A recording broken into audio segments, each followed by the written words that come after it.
in churches you have what's called behind the veil.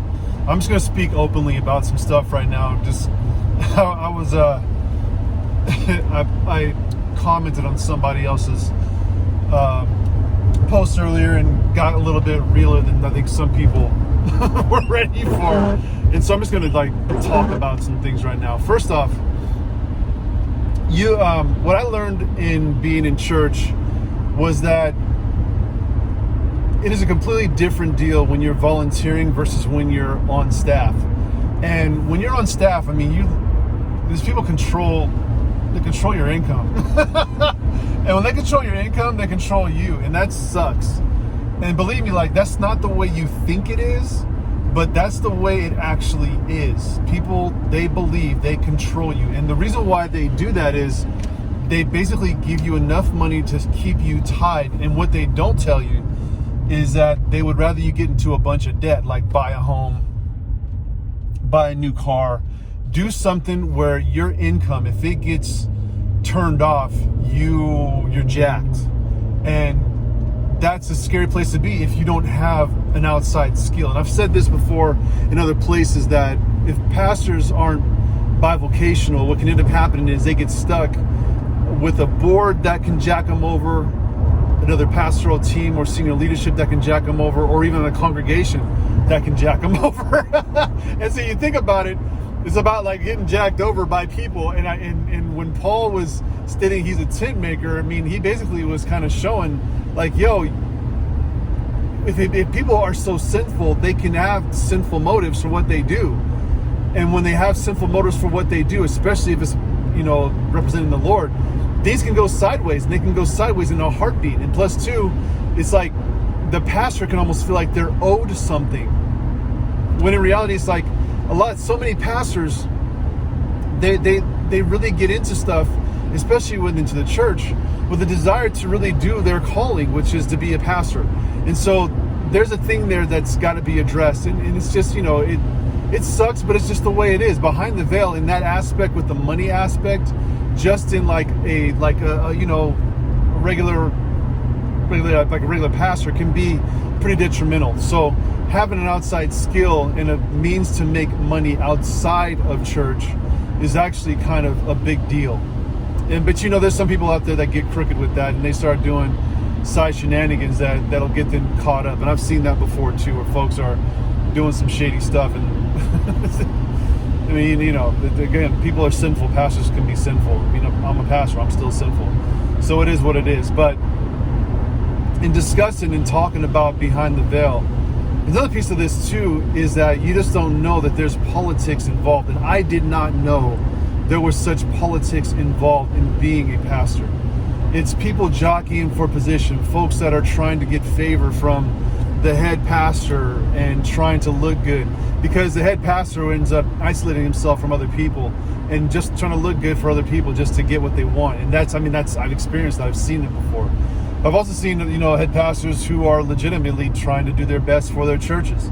I mean, you just don't know who people are until you flash some money in front of them. Then stuff gets different, man. People get freaking weird.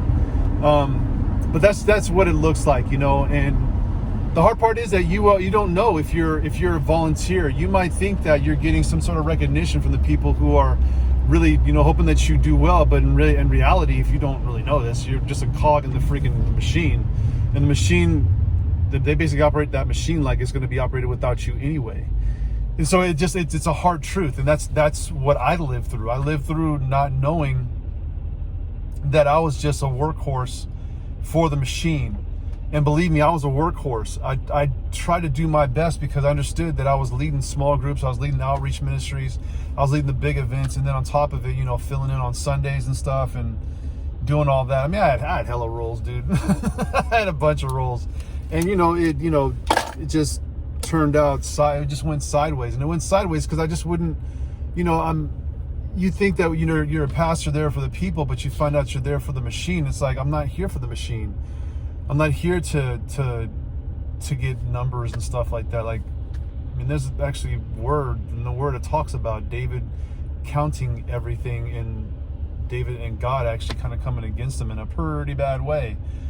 You read about that in Second Chronicles. But it's like, you know, it is what it is, you know, like, and you think, or Second Samuel, but you think that as long as you're within the church, that things are going to be okay. When in reality, you tie yourself down to some of this stuff, and you just find out that the nonprofit world is a completely different world that's got its own nuances that really are not about God. They really are about the personality. And this is where, you know, you as a person that may look at this, you might be going, well, that can't be on my church. That can't be, you know, what some of these people think. Well, I'm just telling you, just to be real with you, that a lot of times it is. And when you find that out, it can be, well, I'm gonna get into this piece in a second here, but it can be devastating, because what you think is real doesn't turn out to be real. What you think that you're doing for God, for the kingdom, isn't really about God's kingdom. It's about an individual's kingdom and about spreading that. And this is what was, I think one of the things that was so, and then I'll just be real with you. With me, I really am I really do self-start. Like, I just point me in the right direction. Tell me what you want. Don't freaking try to micromanage me, and I'll get freaking stuff done. It's like, I just want to take care of business, handle business, and be the best I can possibly be, especially in the non-secular world, because this is, you know, you're not working for people, you're working for God, and that's what I thought. But let me just tell you, so I can't be bought, man, and that's the thing that scares people. See, the whole deal was, I left my job as a civil engineer to work in the non-secular world at the church that I was at then. And I had been volunteering there for freaking years. I was a part of the church for a long time. And it was, you know, I had a whole skill. I had a skill. Basically, I took a freaking massive pay cut, because it's like, I'm called to this. You know, I want to do it and not stress about the cash and that sort of thing. So I really kind of went into it like that, you know, like, I want to be, this is what I want. I left my world to be a part of this world. Well, I was basically kind of encouraged that, you know, if you want to have your own campus and you want to do this or that, you need to, you know, look a certain way, talk a certain way, be a certain way, and you know, you should dress a certain way, and yada yada. And my deal was like, I'm not trying to get my own dang campus, dude. Like, what are you talking about? Who wants their own freaking campus? Like, I wanted, like, legitimately, I wanted to be the best number two that I could possibly be to really help the number one who I was serving underneath. But it was thrown at me like, hey, you should do this because this looks, this appearance, the way that you present yourself is the most important thing. That was never the most important thing for me. It never was. I mean, I dressed like a construction dude, you know, and especially in that arena where I was having to pull and haul trailers and, you know, set stuff up, move freaking cases. I mean, it was freaking work, dude. It was work. Up at 4 a.m, getting off at, man, straight up like 9 o'clock at night, and then, you know, and doing that for days at a time, dude. And, you know, it was just hard. That actually was probably one of the hardest jobs I've had physically, just because my marriage was taking freaking hits. My social life was freaking nil, dude. You know, it was super rough, but, you know, I was doing it for God. Here, take a break for a weekend, and you're doing it for God. You know, and nah, man, and being frustrated because it's like, then I was told, well, you knew what you were signing up for. And the deal was, and I never really said this back then, but nobody knew what the hell I was signing up for. I was freaking going in trailblazing that mess, and it was freaking difficult. It was hella difficult. And then trying to make sure that the people who I was serving with knew how much I don't even really care if Miles cared about it. I really cared about if they knew I cared about it. Because I knew for dang sure they weren't going to freaking meet, you know, head honcho in charge. I knew that because that just wasn't his thing. You know, it wasn't really caring about that. That just wasn't the thing. You know, it was a whole different deal. But I wanted the people who were at small groups with and outreach ministries with, and I was even going to this. I mean, I was setting up stuff for the schools and being a mainline contact for hella people, and trying to make sure that folks knew that when I was diving into this stuff, I was diving, you know, head first, all in for this stuff, all in, you know, you know, doing all that. And Come to find out that there was a whole nother agenda there. But you just don't know that stuff when you get involved. And you don't know just how deep the politics actually are until you find out that, you're standing as a threat to people because you can't be bought like other people. And this is why I want to make sure that I say this, okay? There are people that serve in the pastoral role in that church who legitimately are pastors. Legitimately, like in ministries, and ministry leaders and as pastors who legitimately are pastors. The deal was, though, they got sucked into a system that would turn out to be a whole lot more dysfunctional than you could ever understand or know. There were surveys that we were doing that showed how much the people within the church did not trust the upper leadership because of how dysfunctional the upper leadership actually was. And it was like, I'm just being legit real. It was terrible. The intimidation, it just wasn't good. But you don't know that on a Sunday. You think something different's going on because of what you see is presented to you in the church on stage. That stage was it was a facade. To make that thing work, it took, it just wasn't right, man. How it happened. But that was the system. And people bought into the system. They wanted the system. They didn't want to change it. It is what it is. So you can't hit on it. It's like, it is what it is. But getting into it, that's not what you think it is. That's not what you're presented. So anyway, but I had a different. The whole deal was I couldn't be bought, and knowing that I couldn't be bought made me a threat. And so I found that out later on. After a while, about 9 months in, I found out that I actually was a threat, and that just turned out to be. It just turned out the way it did, So it is what it is. But the hardest part I'm gonna tell you this, okay?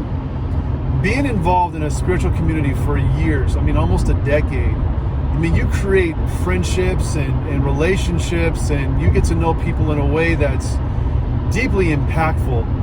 And then when stuff goes sideways, I was asked to do something that I was not willing to do, and I was told basically, well, why can't you just do what I'm asking you to do? Why can't you just do what you're told? And it's like, well, what the hell is that supposed to mean? And after, my wife left because of some other things that happened that were super dysfunctional. So anyway,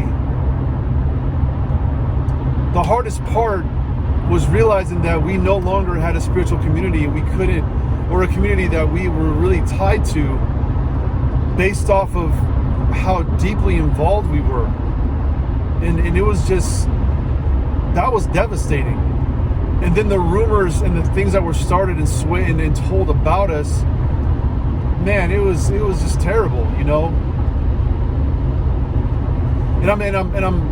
the reason why I'm telling you this is because the piercing of the veil, it's happening in these big places, these big establishments that you call church. And these big establishments that you call church, they're turning out to be big businesses. Not really what you think they are. But you don't know that until you get behind it and you discover it.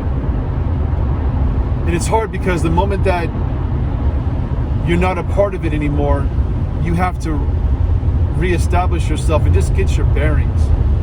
Because that rug can get pulled from underneath you by people who have desires outside of you that have nothing to do with you. Absolutely nothing to do with you. And so this is on my head to talk about this, okay? Because when you get involved in these places, you got to understand that there's more involved there than you could ever put together unless you get into it. And then when you get into it and you're in it for a little while, and you discover that the way that you have to thrive is by buying into a system that really that in a heartbeat, it'll eat you up and spit you out in a heartbeat. In a heartbeat. And then when it's done, you gotta heal from it. And this is why I said before in the previous video yesterday that you have to take time off. We didn't take time off, which we should have. We would have had a lot more discernment about the next fiasco we were a part of. But you learn. And so you, as you might be listening to this, understand that the people who you serve under, sometimes they're not what you think they are. Sometimes they're not what you think that they are, man.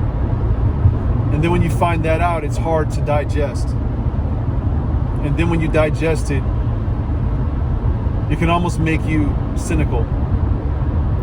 But I guess the silver lining in it is we're grateful for the people who we did meet, who we still have contact with. There's people that we don't have contact with anymore. We just don't. There's people who I wouldn't have contact with anymore. People who I see around and stuff, and I don't have like bad words to say, but I know what's up. And the thing is, they know what's up too. There's no like hella hard feelings, but I'm just going to be real with you. When truth comes out about other things, there'll be some people there who are going to be held responsible for those other things. I'll just leave it at that. But there's more to these stories than what you think and what you could ever imagine.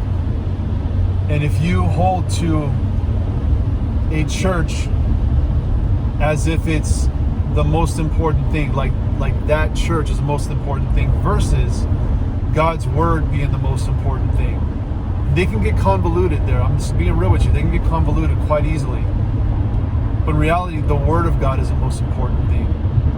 Where you attend, that delights your heart because you're given of yourself and your giftings, that's a big deal.